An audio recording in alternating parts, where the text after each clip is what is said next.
Shout out to Craig J for sending me this article. And this story is coming down, I guess you can say now starting to compile upon a laundry list of names where black people, especially black men, are not allowed to defend themselves when racists are in their midst. So in this picture, you see a man by the name of William Marcus Wilson, and he recently tried to use stand your ground when he was basically almost ran off the road by a car full of racists, in which he used his gun and shot one of them and killed them. And he tried to use stand your ground, but guess who ends up getting charged? The one you see with the mugshot.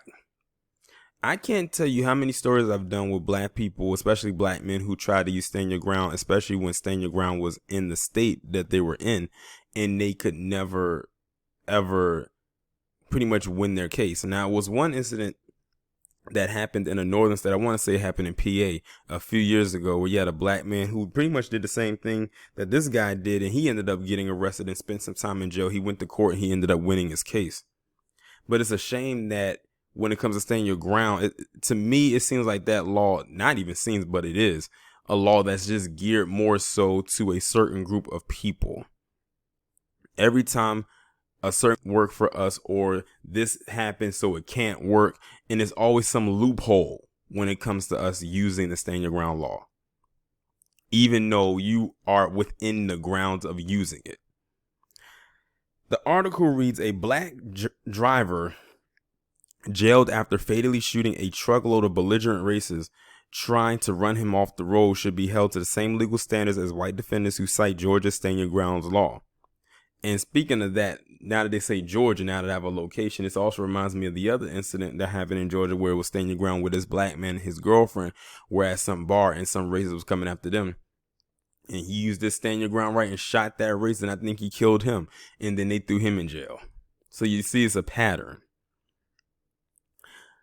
Lawyers representing William Marcus Wilson hosted a virtual press conference to publicize the weeks-old case in the town of Statesboro one day ahead of a preliminary hearing in the case. The 21-year-old college student was charged last month with one count of felony murder and one count of aggravated assault in the death of Haley Hutchison, a 17-year-old girl, inside the pursuing truck that defense lawyers say carried white people yelling racial slurs at Wilson and his girlfriend, who was white.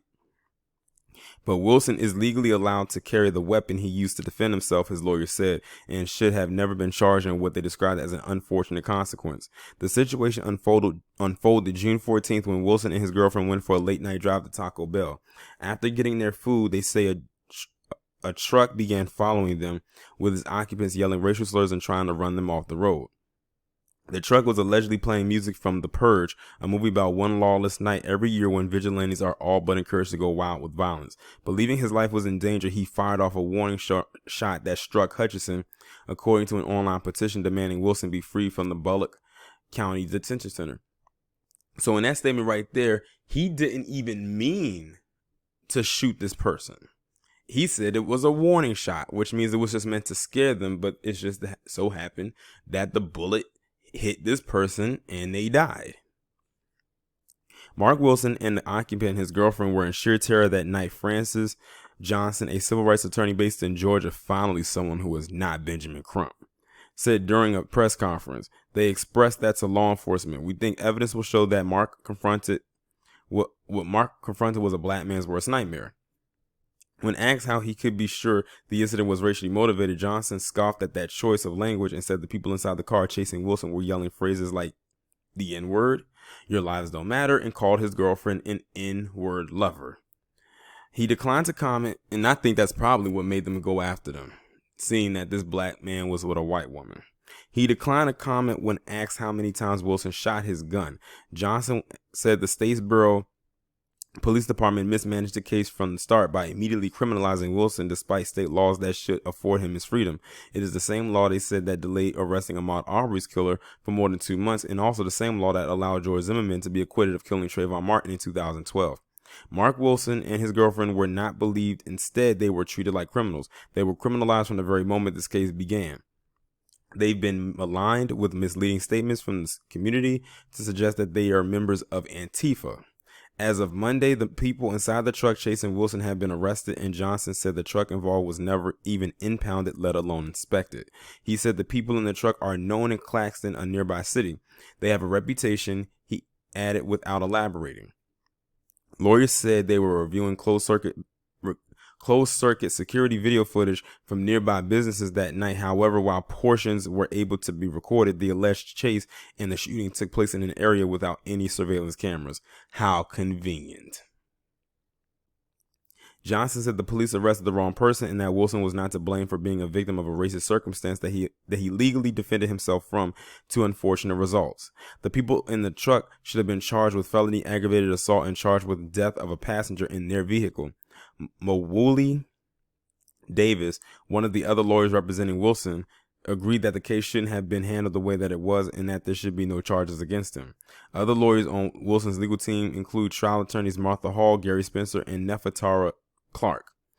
The Georgia NAACP state president, who also spoke during the press conference, said there is a lack of due process for black people in America and cited what he said were inaccurate reports about Wilson and that criminalized him from the start. He was the one that was literally defending his and his girlfriend's lives.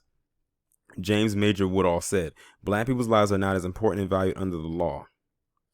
It says Wilson's parents also joined the press conference. His father stressed how he and his wife taught their son to trust law enforcement, but after seeing how police responded to the case, I believe that trust has been broken, Pat Wilson said.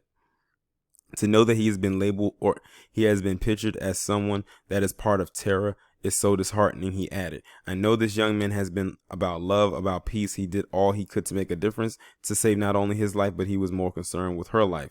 Wilson's mother, who was white, suggested her son and girlfriend would have been lynched to death had he not used his legal firearm to defend himself. Had the roles been reversed and Mark not reacted the way he did, we'd be mourning 2 lives instead of 1, and we may not have ever known what happened that night. So as you can see right here, he's being treated, and he is also being seen as a black man, even though he has a white mother. We keep trying to tell some of these individuals in this establishment who are quote unquote biracial or mixed and everything like that, that even under this system, you will be still seen a certain way. Now, it seems to me that he declares himself as a black man. As you can see by his picture, he could never pass. And when they found out that he had a white girlfriend and they called her the N-word lover, I said, I bet you that was probably the trigger right there that set them off to want them to go and chase after them when they saw this black man with this white woman. I keep telling people, they are not far removed from their ancestors. I will give him kudos, though, for staying strapped. And he did do what he had to do. I don't have to elaborate in what he did. It did that for me in the article. But like I said, that stand your ground does not work for black people. It has been proved. I can't think of one black person who has used stand your ground who did not get arrested or serve time in jail because of it.